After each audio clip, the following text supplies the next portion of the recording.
Welcome back to the interior detailing video of our Tesla Model 3 series. It's been quite a delay between the last part of the series and this one. The reason being, we've already made this video and the audio was absolutely terrible.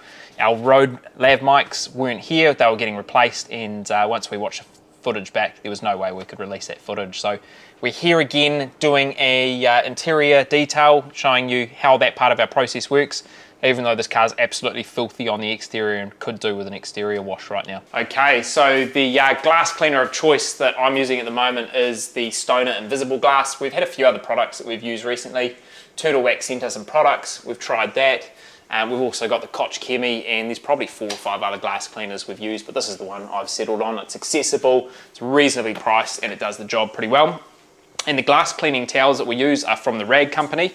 What are these called? They're like a waffle weave? Waffle weave glass cleaning towel. Just waffle weave glass cleaning towel. I think they're 16 by 20 something. 16 by 24? I think is the size of the towel. Had these for quite a while. These have lasted pretty well. It's almost time for a new set, but these are the glass cleaning towel of choice, and I'm super stoked with these. I'm really happy. So I like to start every interior detail or every interior clean with a glass cleaner, and the reason I do that, not so much that I tend to spray a lot onto the glass directly, but I just find overspray gets on all of the other materials, so I prefer to kind of work top down, do the glass, then do all of my trim, my seats, and I vacuum last. I'm not too sure about you. What's your process? Well, it's not until you get alcohol-related glass cleaners on the dash, on your plastic trim, and it starts to peel that finish off, that you soon change very quickly to spray the product onto the towel first, right? Yeah, you've had some pretty bad luck, haven't you, with some alcohol-based products when you're cleaning your glass? Yeah, well, that was before we got the tints on the car. Remember, I wanted to give the glass a real nice clean, so I used a real heavy alcohol-based solution, and it just destroyed my plastic. I managed to get it back, but until you've been there and you've done that, then you change your process. And I think... And that was because you've sprayed directly on the glass, right, rather than straight into the towel? Yeah. And so you get a whole heap of overspray of the as that settles down, it settles down on the trim and then can strip it. So yeah, and I mean, before you had done that, I was kind of 50-50. Sometimes I'd spray directly on the grass, on the grass. Sometimes I'd spray. That'll probably kill it. Yeah, it probably would. Sometimes straight on the glass, sometimes on the towel, but I feel like I've settled on spray onto the towel now, and it just keeps the rest of the process nice and clean. So I feel like I probably could go and clean the trim, the seats, all of that stuff first. Probably don't need to do this, but this has just been part of the process for such a long time now. I seem to do it this way. Spray it on, wipe it, basically spread that product around, flip the towel over, or I actually grab a second towel and I use that as my wipe off. Yeah. Yep.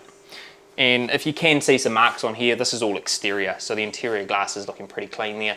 I'm going to do an exterior wash later this afternoon to clean that up. Ideally, if you're cleaning your glass, you would want the exterior to be clean, because then you can see through and make sure you've got everything, but not wanting to wash out there in the sun today. We'll wait until that goes away, because I prefer to not have water spots. So the windscreen's probably one of the spots where it is really tempting to just spray this directly on there, because it is such a large surface. Now I do have another tool. Stoner make it's called a clean and reach tool. I don't really use it. I know you use it an awful lot when you're doing this. I find that I'm probably too lazy, to be honest, to pull it out and use it, but you rely on it, don't you? Yeah, because I can't, well, I've got a dash and stuff, which means that, you know, around the speedo area, you can't really reach down like you can. And I find that if I spray it on the towel, wipe it, spread the product, that the special bonnets that product comes with is really good at doing that final wipe on the glass.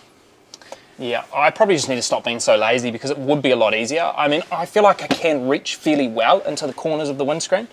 Yeah, but as I'm struggling to reach in the corner. Sweaty and like doing way too much effort. Yeah, I guess because with that tool you can sit a bit further back, can't you, rather than have to reach in. Yeah. And then also I find around the back of my windscreen, where I have all the defrosting stuff, the reach tool actually gets in the corners of the window really well, which you can't do with your fat finger, because it's got a pointy little tip, and I can just sort of lightly push that into the corners. And you know, when you're driving in the sun and you look out your rear view mirror out your back window and you see these smudges in and around the corners? Yeah, nothing worse than that. There's nothing worse than that. And so I find that the pointy end of that tool can get into those corners really nicely, and that sort of solves that problem for me. But each to their own.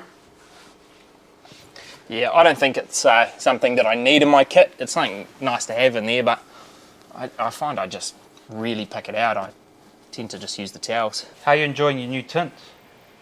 Yeah, tints are good. Do you feel it's keeping the car a lot cooler if it's parked? You probably don't notice because this car runs with the battery running, so it keeps the car cool anyway. Actually, I don't feel the difference necessarily. I think it's probably one of those things. I've had the tints for a while now, so I've kind of forgotten. But I do know on a hot day with the car, if you had the car parked outside, you get the internal temp on the Tesla app, and that would sit somewhere around 46, 47 degrees Celsius before the tints. I find it peaks at probably like 42, 43 degrees now. That's pretty good. And I think it's got hotter as well. Like, I mean, we're pretty hot at the moment, so... We're into the 30s. I would say the tints, it's no scientific calculation, but I'd say they probably knock 5 or 6 degrees off the internal temp of the car. Keeping in mind, this whole front windscreen wasn't done, so it's only... Actually, not this top panel either. So we did the rear glass all the way back down and all the sides, so... And do you feel like when you're driving, like the other day you went on a bit of a road trip, do you find that your arm's not getting burnt? I didn't find I got burnt previously, but yeah, like you don't get such a hot arm. Yeah. But I think your front windscreen, like if you're trying to avoid getting burnt, you want some type of tint on the front because the amount of sun that gets you from there. Nothing gets me from the roof in this car, which is interesting. I've definitely noticed that the car, for me, is definitely cooler after work. It's sat outside all day. Yeah. And I've noticed that my arm doesn't get burnt, my side of my face doesn't get burnt. Yeah, when you're on a road trip. And so for me, it definitely has made a difference. To be honest, I would have done them for the heat rejection alone. Yeah. The look's a bonus. The look is secondary to me because I want to protect the dash, I want to protect my door cards and things like that. Whereas I did it for the look and now I've got it and the heat rejection's nice. I think it just cuts down on the glare too. Yeah. And I think 35 is perfect because you start cruising around at night and definitely it's darker through your side windows. Like if you're going to a 20. You can see now where the camera is, it's got a slightly blue tinge, which is also quite nice. Yeah, I like the look of it too. It could be darker, but I don't think I'd want darker, especially at night, and it's illegal, so yeah, don't want to be peeling it off. So the probably the thing that takes the most time doing the glass in the Tesla is the roof. And it's one of those things that in the exterior part of the detail, it was like, oh, this is amazing. We don't have to go and polish all of this. Don't have to coat it all. It's just glass coating. But yeah, it takes a lot of effort. And I find that I thought originally, oh, I probably don't need to clean the roof too often, but just like the front windscreen, right? You leave it for too long, you start to get that kind of, it's not really fog build-up. I don't know what that funk is you get on your windscreen after a while, but quite often as well, people bump this or touch it. So it does get pretty dirty.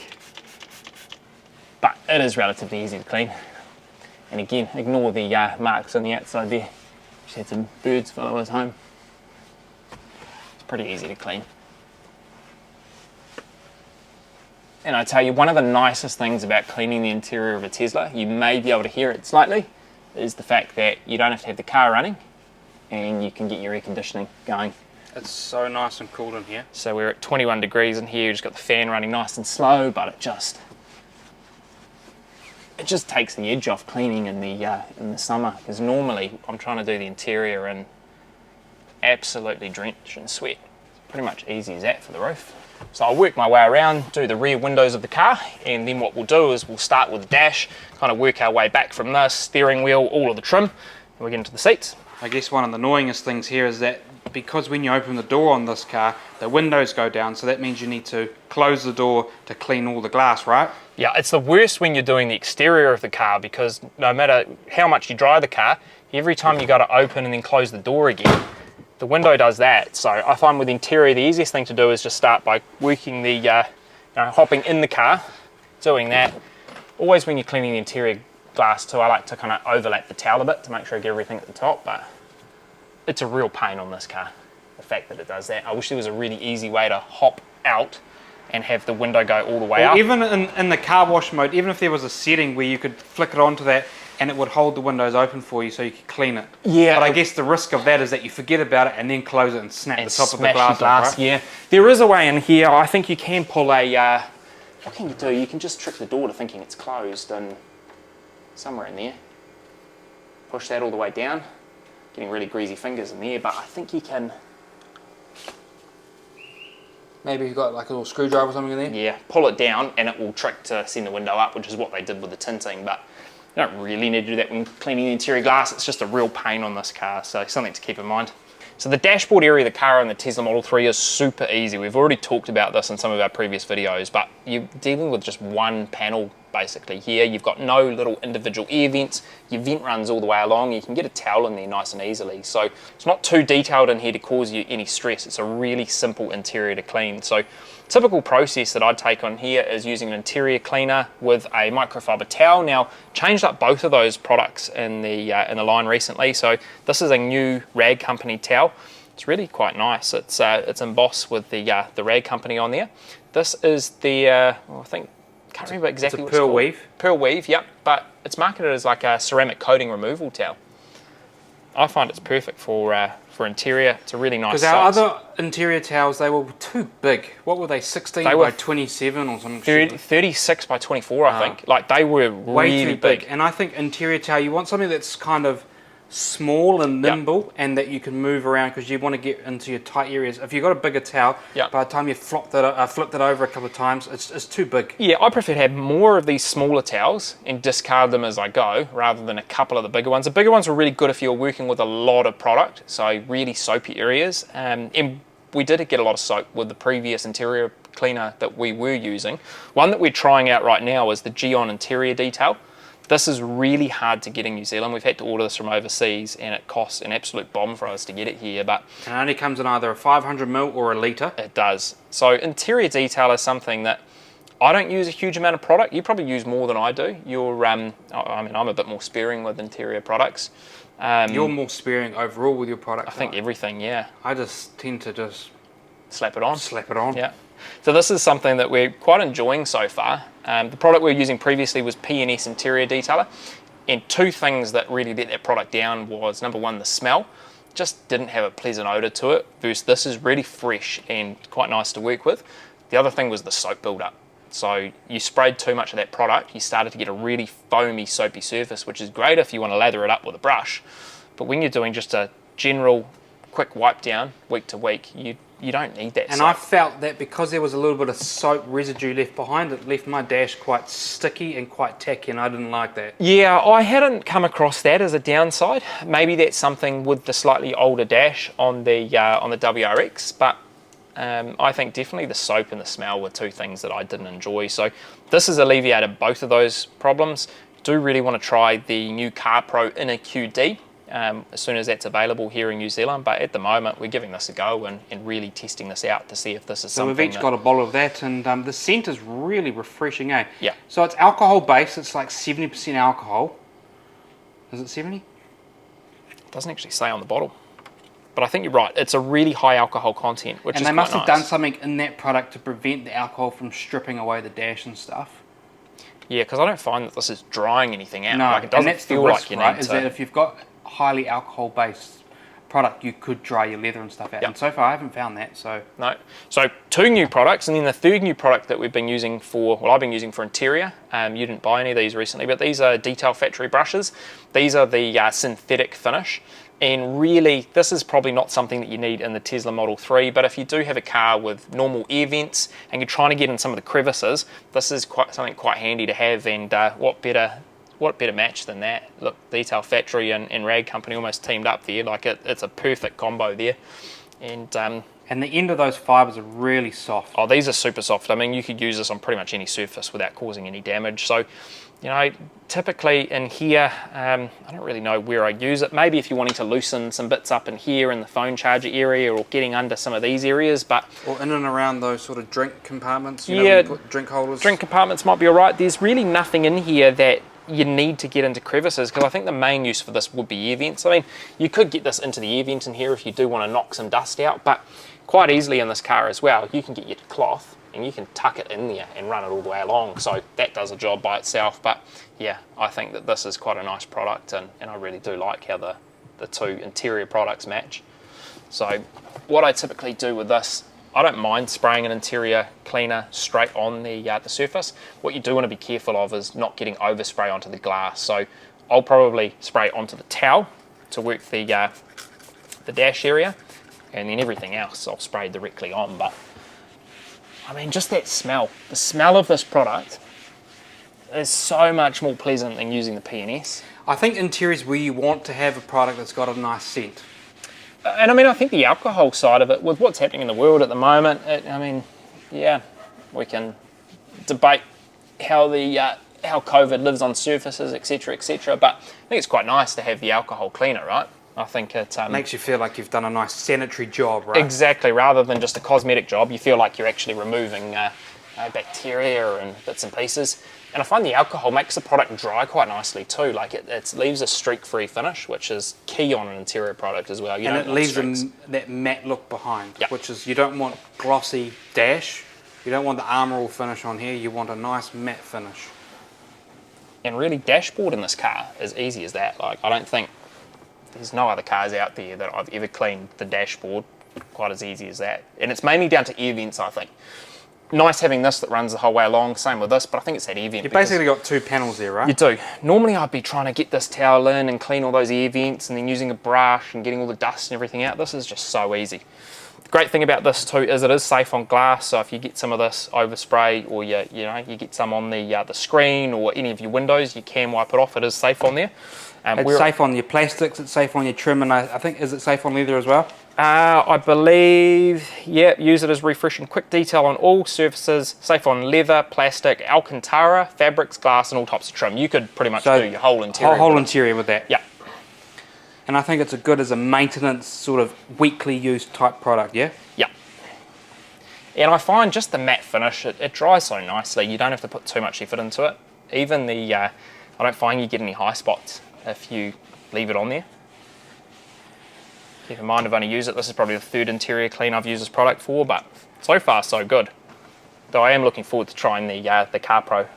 And I suppose just quickly, the downside to this product is we can't get it here. Yeah. It's cost expensive, it comes in a small bottle. Whereas the CarPro products, when they arrive here, we've got a local distributor here that we can buy from. And they come in sort of those gallon-based sizes as well, which makes it more economical on the old bank account. Yeah, I mean, we are open, right? If this is going to be the best product and we deem that this is the one that we want in our process, we'll find a way to get it from overseas and we'll pay the premium. To give you an idea, I believe we're paying, it's probably somewhere around $40 US by the time we get it landed here in New Zealand. So it's pretty expensive for a 500 milliliter bottle, but at the moment I'm really happy. But part of me really just hopes CarPro in a QD is the one for us, but only time will tell. It's still not available here, so we're probably waiting a few more weeks before we can get our hands on that, at minimum, I think. So probably the main use case I found for this brush in the car is inside this Tesla logo you do get quite a bit of dust build up, so you can just use this and get anything out of there. Tiny use case for it, but easy as that. And there we go, that product just dries off really nicely, doesn't leave any streak marks. And the other thing you could probably use it on is in here in these drink things here, you know, when you get a little bit of condensation on the side of the cup and then it dries and you get those little water spots everywhere. Yeah, so you could use this with a product on it. I'm pretty much saving this as my dry one, but I do have another brush that I could use and we could lather it up with a little bit of product and see what it comes out like in there.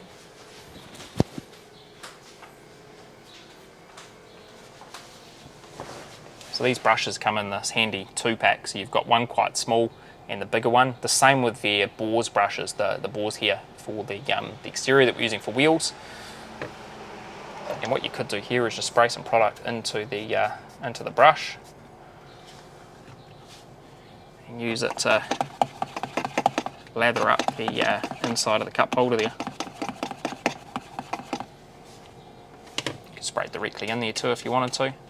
It's an area you don't need to be too careful with.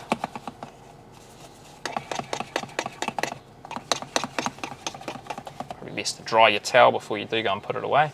Not your towel, dry your brush before you put it away. You can just get your towel in there and dry it all out. So what do you reckon that scent smells like?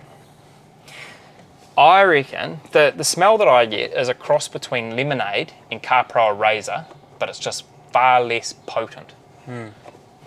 Almost like an alcoholic Sprite. Alcoholic Sprite, yeah, maybe that's it. Bit of vodka and Sprite. Yeah. Could be the smell. Yeah, I get the little CarPro Razor smell. It's just not as intense. No, it's not. So it's pleasant to work with, right? Like, I don't feel like it's overpowering. I'm not sitting in here thinking it's sickly, because I do get to a point when I'm working with CarPro Razor, and a very different product, right? That's a pretty heavy product, oil and polish remover that you're using in the polishing stage, but I don't get that really overpowering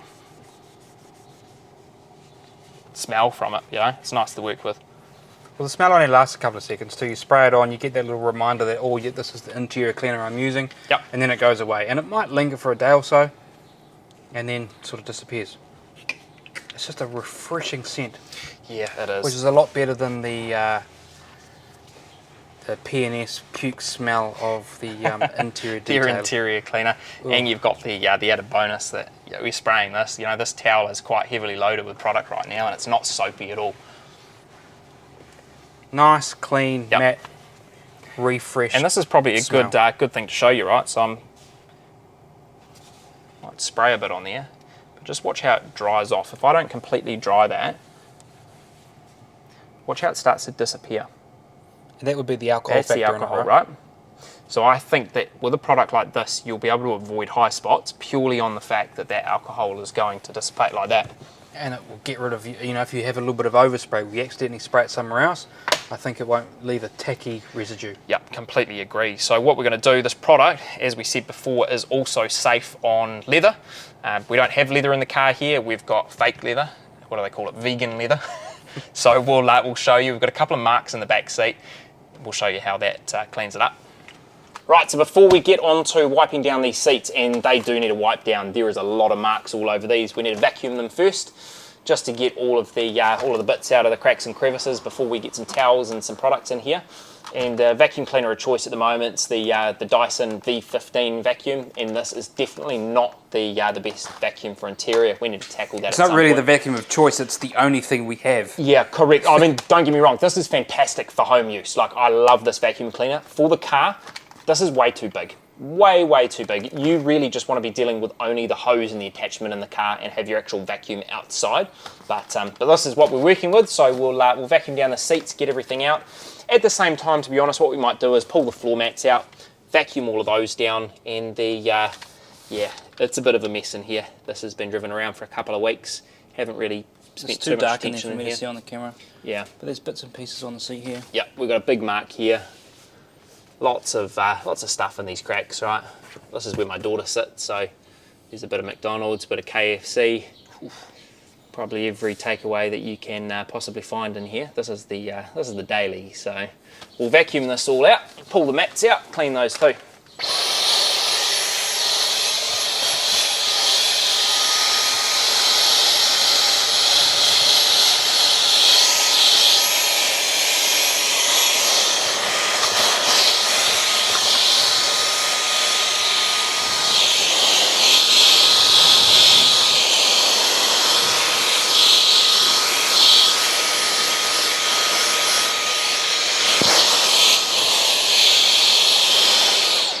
So where this Dyson vacuum is really nice is when you're not working in the constraints of the small space of the car, you're working outside doing your floor mats and you're using this. This is one of the small motorized tools that come with the Dyson V15 vacuum. It's fantastic for floor mats.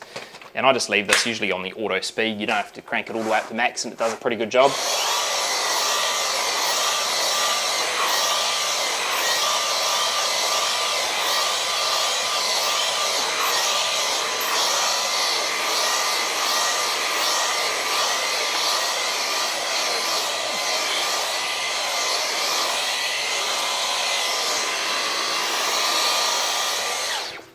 Okay, so we've vacuumed the seats down, got most of the dirt out of the cracks and crevices here. So it's pretty dirty back here. We've got a couple of really big marks. Definitely this middle seat, we've got a big dark mark here. And one of the questions that was raised when this car was purchased is the white interior. Like, how are you going to keep on top of it? How are you going to keep it clean?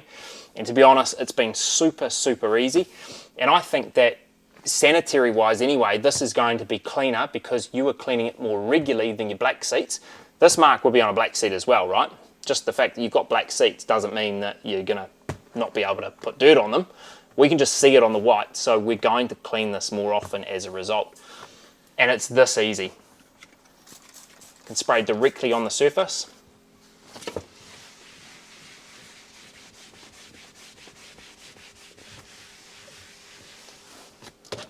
little bit more on that area.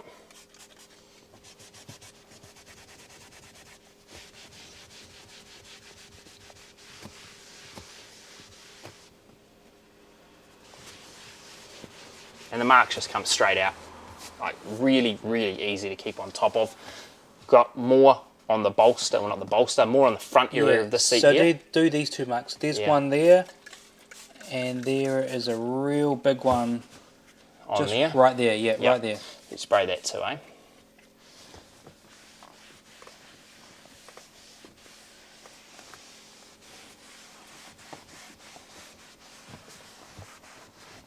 So I think you did right. The key is here. You can actually see where the marks are. Yep. On the black leather, you're just having a bit of a guess, and you're all going, "Oh yeah, my leather's pretty clean. Don't Yep. need to worry about it." Yep, exactly.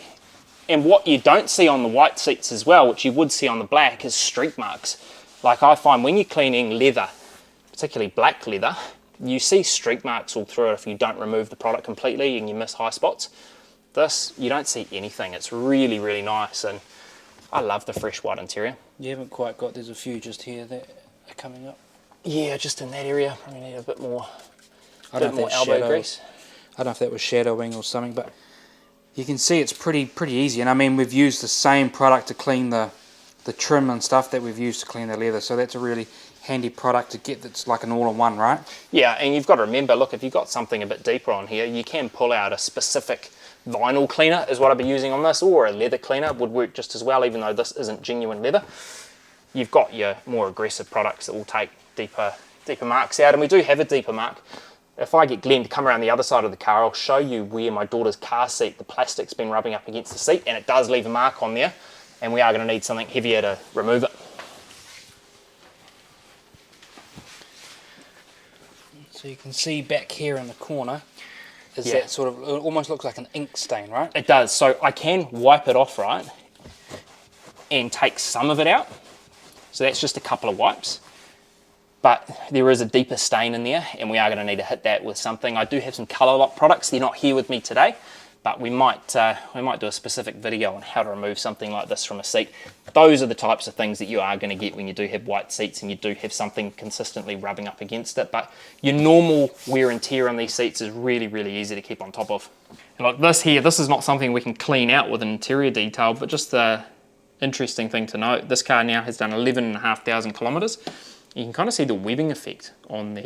Kind of looks like stretch marks, right? Yeah, it does. It's like it's kind of what you'd expect leather cracks to look like. They're not cracks though, but they're starting to develop on the side bolster of only the driver's seat. And that's what you'd expect, right? Driver's seat only, given it's the one that is getting the most traffic. Because you're getting in and out of it all the time. It's not on this side and it's not on anywhere else, it's just there. Yeah, just that portion where you're obviously hitting that with your leg every time you hop in and out of the car. So interesting thing to note, you cannot clean that out. That's there to stay, and that's only going to get worse. And I suppose, how many Ks has the car done? 11,500 kilometres. So, I mean, it's got a fair few kilometres on it for the time age of it, right? Like this gets used. Was it a daily driver every day, right? Sure is. We're And driving, that's just taking natural this wear and tear of that, I guess.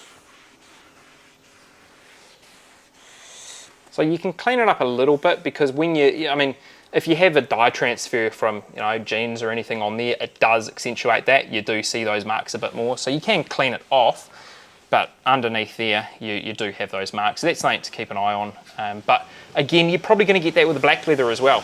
It probably is going to be less noticeable on your black leather until it gets to a point where it cracks. Yeah, don't know how that's going to look in another 50,000 kilometres, but time will tell, and we'll keep you updated. So look, that wraps up the interior detail of the Tesla Model 3, and by far this is the easiest car I've ever detailed previously. Yep, we're dealing with a brand new car, so it's purely a couple of wipe downs here on the seats, vacuum the mats out, but gee, it is so easy to detail this car. I think it's purely down to how simple the design of it is. What we've got coming up next on the channel is the first wash. Now, we did that 2 weeks after the ceramic coating was applied to show what the behaviour of the water was like on the freshly ceramic coated car. Because of the audio issues we had, given we're filming this interior video for the second time now, things are a little bit out of order, but if you come back in about 3 or 4 days time, we'll have that first wash video up on the channel, and that will wrap up another detail series. So heaps more content to come. Thank you so much for watching, and we'll see you on the next one.